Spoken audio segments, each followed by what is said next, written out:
Good afternoon, everyone. My name is Mei Yang. I'm from Center for Heat Treating Excellence at Worcester Polytechnic Institute. In the following presentation, I'm going to talk about the modeling work we've done on the Nitriding and Ferritic Nitrocarburizing FNA processes at CHTE. This is the outline for today's presentation. First, I'm going to talk about the Nitriding and layer diagram. What is layer diagram? Why is it so important for the Nitriding process control and simulation? This is the first thing I'm going to talk about today. After that, I'm going to talk about the CAFAD approach and alloy-specific layer diagram. CAFAD is short for the calculation of phase diagram.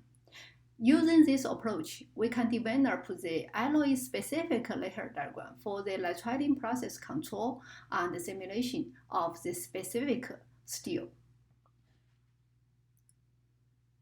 Then I'm going to show our experiment results on the Nitriding of AIS 4140 and H13.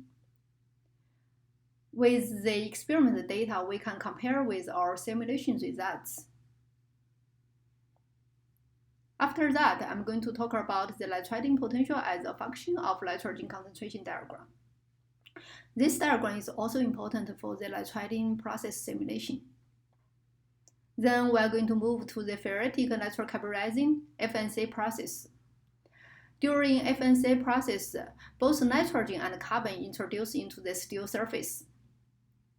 So for FNA, the Quenched diagram is used. Quenched diagram is similar to layer diagram. It is also potential diagram. In Quenched diagram, the temperature is fixed to show the Nitriding potential as a function of carburizing potential. Quenched diagram is very important for the FNA process control and simulation. At last, I'm going to summarize today's presentation. This is the introduction of gas Nitriding. During the gas Nitriding process, ammonia is used in the atmosphere. Ammonia will decompose on the steel surface to form the latent nitrogen, which can diffuse into steel. In the atmosphere, there are several different reactions. Based on the reactions, the Nitriding potential is defined as this equation shows, which is the partial pressure of ammonia divided by the partial pressure of hydrogen to 1.5. After nitrogen diffuses into the steel, a compound layer will form on the steel surface and a diffusion zone will form below the compound layer. Compound layer mainly contains iron nitrides. The compound layer is very important to improve the wear and corrosion resistance. In the diffusion zone, the nitrogen stays in the interstitial of the ferrite. Depends on the alloy elements in the steel. Some alloy nitride will form too in the diffusion zone. The diffusion zone can improve the fatigue resistance of the steel. For the nitrided part, what we need is the properties, such as corrosion resistance, wear resistance, fatigue resistance. These properties are related to the phase composition in the compound layer and the diffusion zone. So if we can control the Nitriding process parameters, such as temperature, time, atmosphere composition, we can control the phase composition in the compound layer and the diffusion zone, which will provide the properties we want after the Nitriding process. In AMS specification, it specifies how to do the gaseous Nitriding control by Nitriding potential. This is the diagram I got from this specification, which is a layer diagram. Actually, this is not the original layer diagram. I will show the original layer diagram later.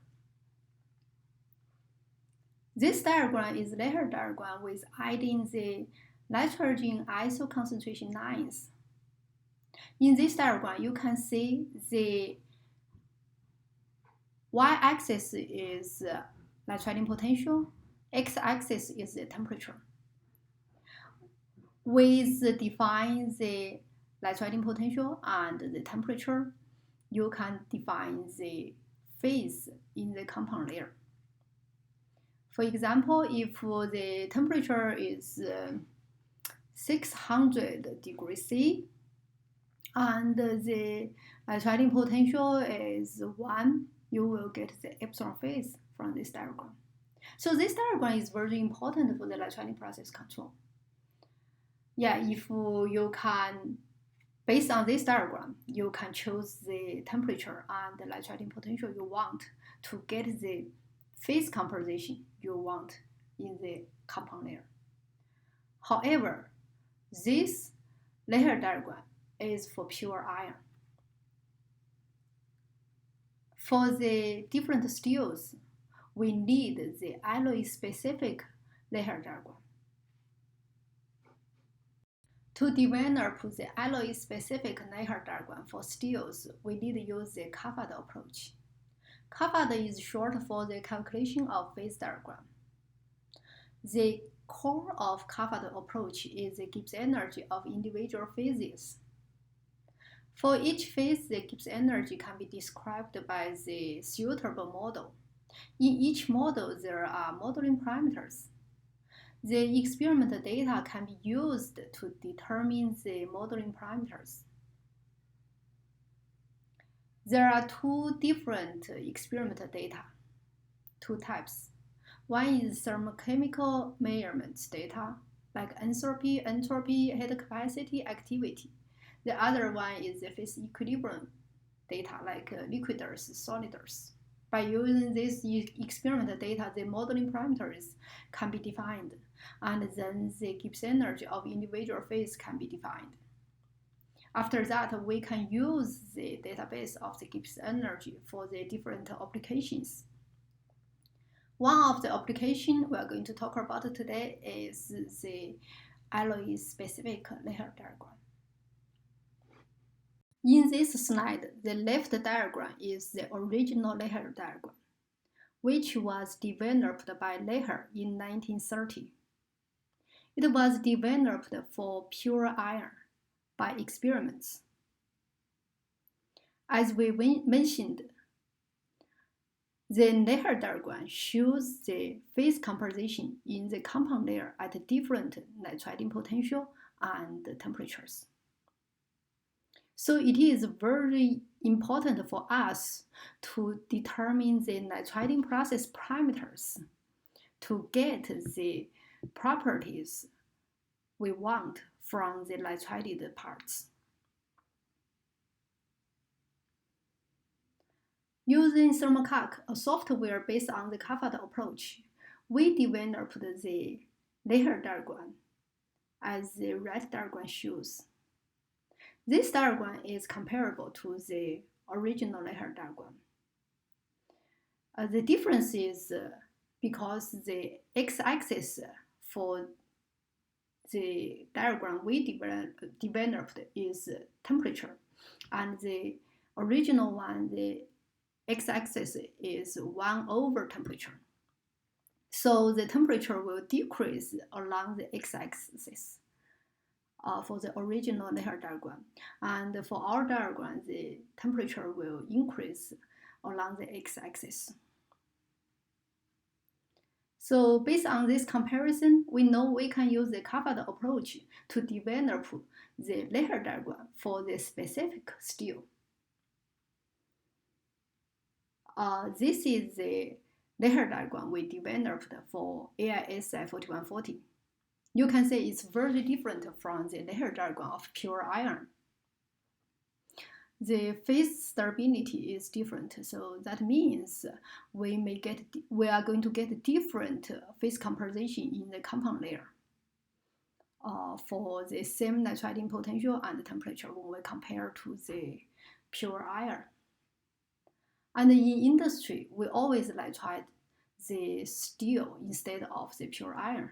That's why we think it's very important for us to have the alloy-specific layer diagram. If we have this diagram, we can use it for the specific steel to determine the phase composition in the compound layer. In the following slides, we are going to show the nitriding experiments we've done on AISI 4140 and H13. We choose two steels because we try to compare the nitriding response of different steels. And we are going to talk about the characterization we've done on these two nitrided parts. After that, we are going to use alloy-specific layer diagram to explain why we get the different nitriding process response for different steels. So in this slide, you can see we did the nitriding process for AISI 4140 and H13 at the same time at advanced nitriding solutions, which means we use the same nitriding process parameters. The nitriding temperature is 550 degrees C. And after we get the nitriding for these two steels, we cut the samples from the part and mount them. Then we do the grinding, polishing, and etching. So the two images here are the optical micrograph for AISI 4140 and H13 respectively. So you can see, yeah, the diffusion zone looks different, but the compound layer, both of them has compound layer, and the thickness of the compound layer are very close to each other. Using SEM, we can go to higher magnification and see more details of the microstructure in the nitrided case. As these two SEM micrographs say, the diffusion zone of AISI 4140 looks deeper than H13, while H13 show more precipitates in diffusion zone.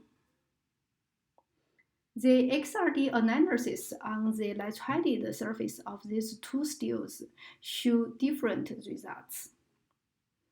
Gamma prime iron 4 nitride is the main phase in the compound layer of AISI 4140, while H13 mainly contains epsilon phase, which has higher nitrogen concentration than gamma prime.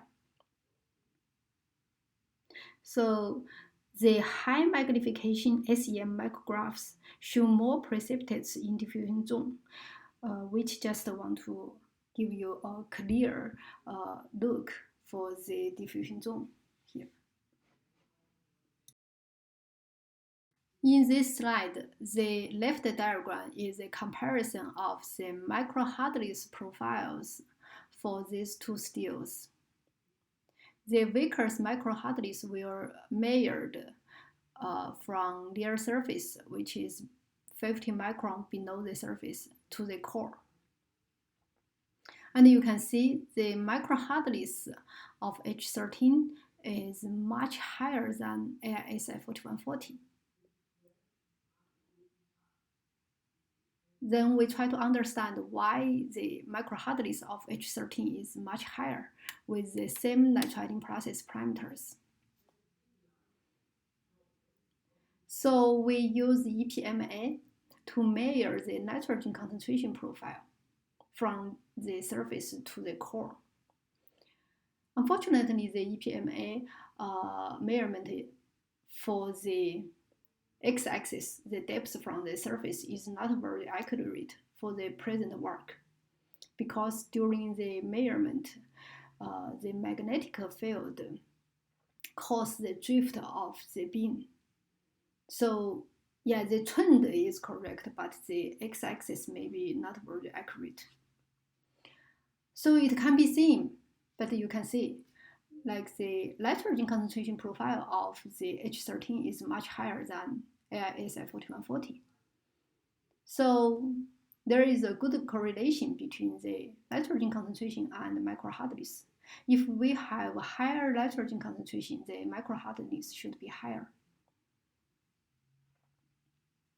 So which means with the same nitriding process parameters, the H13 get more nitrogen from the process.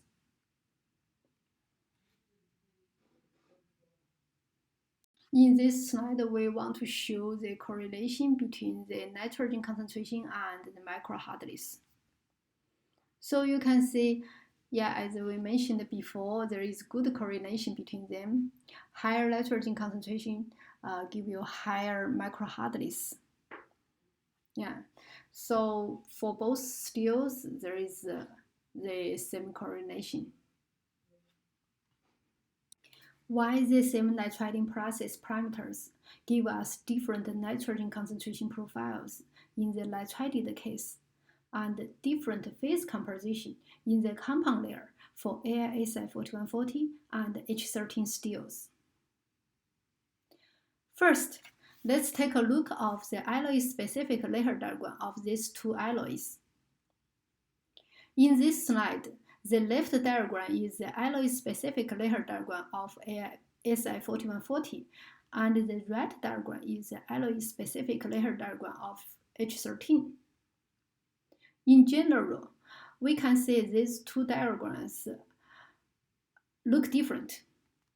For the current nitriding experiments, as we mentioned before, we use 550 degrees Celsius for the nitriding temperature. So let's draw the dashed line. You can see with this same temperature, we can enter into different phase region with different nitriding potential. So for the same nitriding potential, the phase composition may be different for these two steels. And here I want to emphasize one thing: even the phase region looks the same for some nitriding potential,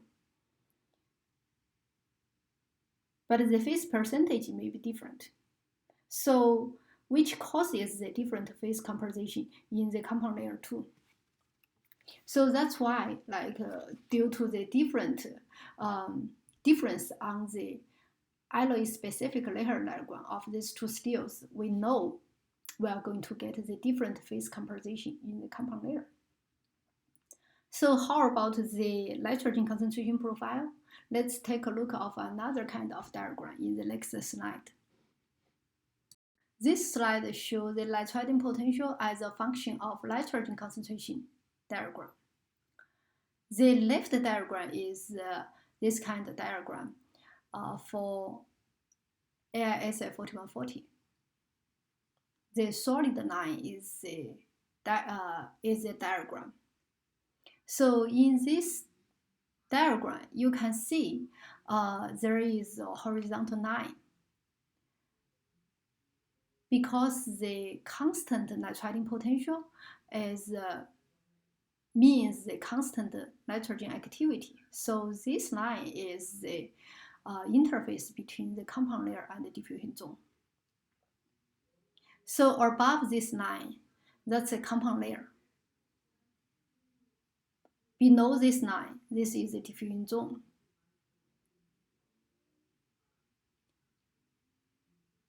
We can plot both nitriding potential as a function of nitrogen concentration diagram for H13 and 4140 on the same diagram as the red diagram shows.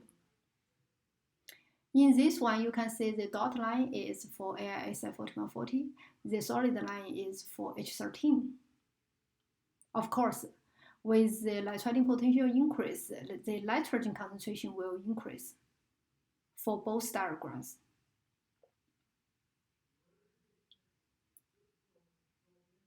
So, however, you can see for the same nitriding potential,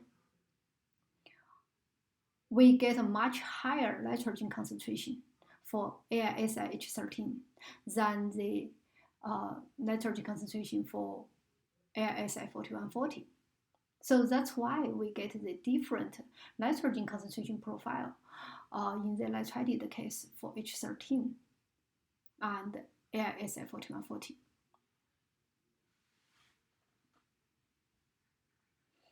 So this diagram explains why we get higher nitrogen concentration profile in H13 than 4140 with the same nitriding process parameters. More interesting, we can even use the experiment data, the nitrogen concentration profile we got from the EPMA measurements to compare with our calculation based on CAFAD approach. So you can see the red diagram is the nitriding potential as a function of nitrogen concentration, as we showed before. In this diagram, we plot the nitrogen concentration profile from the diffusion zone of H13 to compare with our calculation results. You can see they look very close to each other. So which means maybe in the future we can use the CAFAD approach to predict the nitrogen concentration profile in the diffusion zone for specific alloy. Now let's move to ferritic nitrocarburizing FNC process. In AMS specification, it shows the FNC atmosphere share consists of a mixture of gases supplying nitrogen and supplying carbon. So similar to gaseous nitriding, the nitrogen is provided by ammonia. So the nitriding potential is still defined as partial pressure of ammonia divided by the partial pressure of hydrogen to 1.5. For the carburizing potential, since there are different gases to provide the carbon in the atmosphere, so the carburizing potential may be different based on the different reactions. However, there is only one carbon activity in the atmosphere. So depends on the reaction we choose, we can use different carburizing potential for the FNC process. Similar to Neher diagram, the Kanzi diagram shows the gas composition in the compound layer for the FNC process of the pure iron. However, as we know, in the FNC, we introduce both carbon and nitrogen into the steel. So there are nitriding potential and carburizing potential. So in the Kanzi diagram, the temperature is fixed to show the phase composition in the compound layer as a function of carburizing potential and nitriding potential. Yeah, as I mentioned, this Kanzi diagram is for pure iron. For the steels, we can develop the alloy-specific Kanzi diagram, as we did for the nitriding process to get the Neher diagram, alloy-specific Neher diagram. So for FNC process, we are going to have alloy-specific Kanzi diagram by using CAFAD approach. So this slide shows the alloy-specific Kanzi diagram for AISI 4140. It shows the phase composition in the compound layer of AISI 4140 at different nitriding potential and carburizing potential. So in the next step, we are going to do experiments to verify our alloy-specific Kanzi diagram and to see if This kind of diagram can be used to control the FNA process to get the repeatable properties of steels. Summary. In today's presentation, we talk about why the layer diagram is useful for the Nitriding process control, why we should use layer diagram for the Nitriding process control.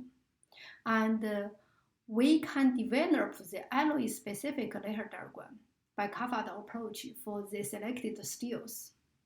So, as I mentioned, like the layer diagram, the original one is for pure iron, but when we do the nitriding, we always nitride the steels, not the pure iron.